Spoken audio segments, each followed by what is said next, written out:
दोस्तों, हर बिजनेस का सबसे बड़ा इंपॉर्टेंट फैक्टर होता है सेल्स। अगर आपकी सेल अच्छी है तो आपका बिजनेस जल्दी ग्रो करेगा, बड़ा बनेगा। लेकिन सेल बहुत तक आपके कस्टमर के बिहेवियर पे डिपेंड करती है। कस्टमर किस तरह से सोचता है, किस तरह से प्रोडक्ट को परचेज करता है। और अगर इन बातों को हमने समझ लिया तो हम एक अच्छे सेल्समैन बन सकते हैं, अच्छा बेच सकते हैं। इन बातों के ऊपर हम आज बात करने वाले हैं। तो कस्टमर बिहेवियर को समझा कैसे जाए, यहाँ हम 3 फैक्टर्स पे बात करने वाले हैं जिनके थ्रू कस्टमर के बिहेवियर को समझा जा सकता है। पहला फैक्टर क्या है? आजकल मार्केट के ट्रेंड को देखते हुए ये माना जाता है कस्टमर आपका प्रोडक्ट या सर्विस परचेज नहीं करता है।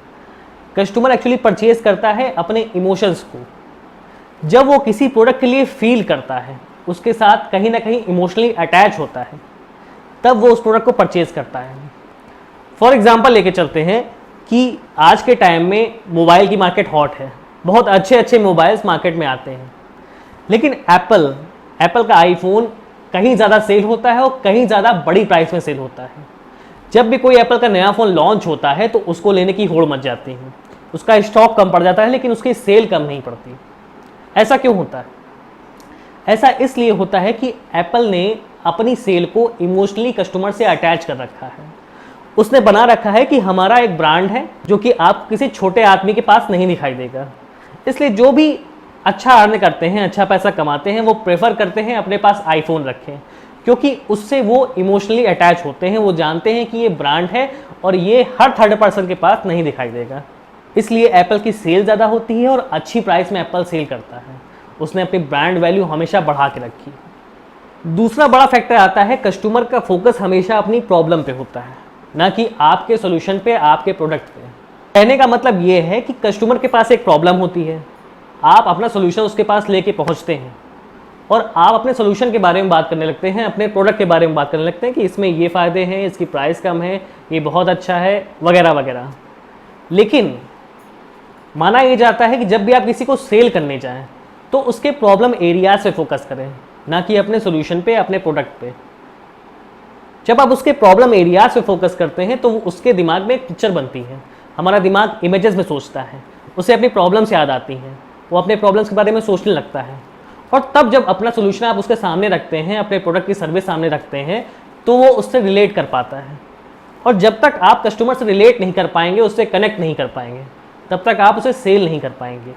ये कनेक्शन जैसे ही बन जाता है वैसे ही कस्टमर परचेज करने के लिए तैयार हो जाता है। एग्जाम्पल लेके चलते हैं। आप एक सॉफ्टवेयर बेचते हैं, आपकी एक सॉफ्टवेयर सर्विस कंपनी है। आप सामने वाले के पास प्रोडक्ट लेके गए हैं, उसे बताया कि हमारे प्रोडक्ट में ये है, वो है, बहुत सारी फैसिलिटीज़ हैं। लेकिन जब तक उस कस्टमर को उन फैसिलिटीज़ का यूज़ नहीं है, उसके लिए वो सब बेकार है। आपके प्रोडक्ट में भले ही लाखों फैसिलिटीज़ हों, अच्छी चीज़ें हों, लेकिन उसके लिए सारी बेकार है जब तक उसकी प्रॉब्लम सॉल्व नहीं होती।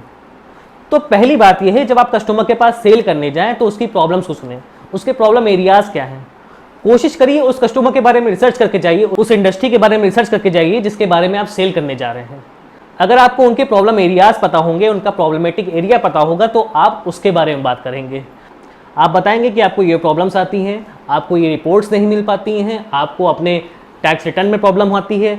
इस तरह जब आप उनकी प्रॉब्लम को डिस्कस करेंगे, कस्टमर आपसे कनेक्ट कर पाएगा, रिलेट कर पाएगा। और अब बात आती है उसके सामने प्रोडक्ट रखने की। जब आपने प्रॉब्लम डिस्कस कर ली, उसकी प्रॉब्लम को समझ लिया, जब उसने और भी प्रॉब्लम्स बता दी, तब आपने उन चीज़ों को समझा और फिर अपने प्रोडक्ट को उनके सामने रखा, अपने सॉफ्टवेयर को उनके सामने रखा। अब कस्टमर उस सॉफ्टवेयर से रिलेट कर पाएगा कि हाँ, मेरी प्रॉब्लम इसमें सॉल्व होती है। तो अब प्रोबेबिलिटी बनती है कि आपके प्रोडक्ट को परचेज कर ले और आपकी एक सेल बन जाए। अगर आप इस चीज़ का ध्यान रखते हैं तो आपको फ़ायदा होगा। तीसरी बात क्या आती है? तीसरी बात आती है कि कस्टमर आपके प्रोडक्ट या सर्विस को परचेज नहीं कर रहा होता है, आपकी स्टोरीज़ को परचेज कर रहा होता है, वो आपके टेस्टिमोनियल्स को परचेज कर रहा होता है।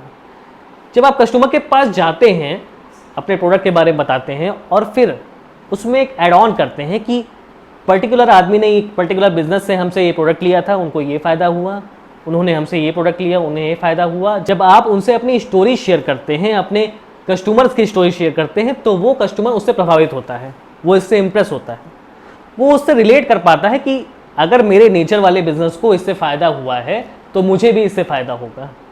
एग्जाम्पल लेके चलते हैं। आपकी एक डिजिटल मार्केटिंग कंपनी है, आप डिजिटल मार्केटिंग सर्विस सामने वाले को प्रोवाइड कराते हैं। अब आप सामने वाले के पास सेल करने पहुंचे, लेकिन उसको डिजिटल मार्केटिंग के बारे में कुछ नहीं पता, वो जानता है केवल अपना व्यापार करना, अपना बिजनेस करना, तो वो कैसे आपकी सर्विस को परचेज करेगा, क्यों आपको पे करेगा? जब आप उनसे उनके नोन कस्टमर्स की स्टोरी शेयर करते हैं, जब बताते हैं कि आपके इस कस्टमर को इतना फ़ायदा हुआ और ऐसे ऐसे आपने उनकी वेबसाइट पर ट्रैफिक लाया, उनकी सेल को ग्रो किया, तब कस्टमर इन बातों से रिलेट कर पाता है, वो समझ पाता है कि आप बेचते क्या हैं, आपकी सर्विसेज क्या है, और इससे प्रोबेबिलिटी बनती है कि आपकी सर्विसेज को वो परचेज करे, आपको अच्छा पे करे। तो अगर इन तीनों बातों को नोट करके, इन तीनों बातों का ध्यान में रख के सामने वाले को सेल्स के लिए पिच करते हैं, आप अपने प्रोडक्ट लेके जाते हैं, तो आपकी सेल होने की पॉसिबिलिटी अच्छी बनती है। अगर मेरी बातें अच्छी लगी हो, कोई फ़ायदा नज़र आया हो, तो चैनल को सब्सक्राइब करिएगा। अभी के लिए गुड बाय।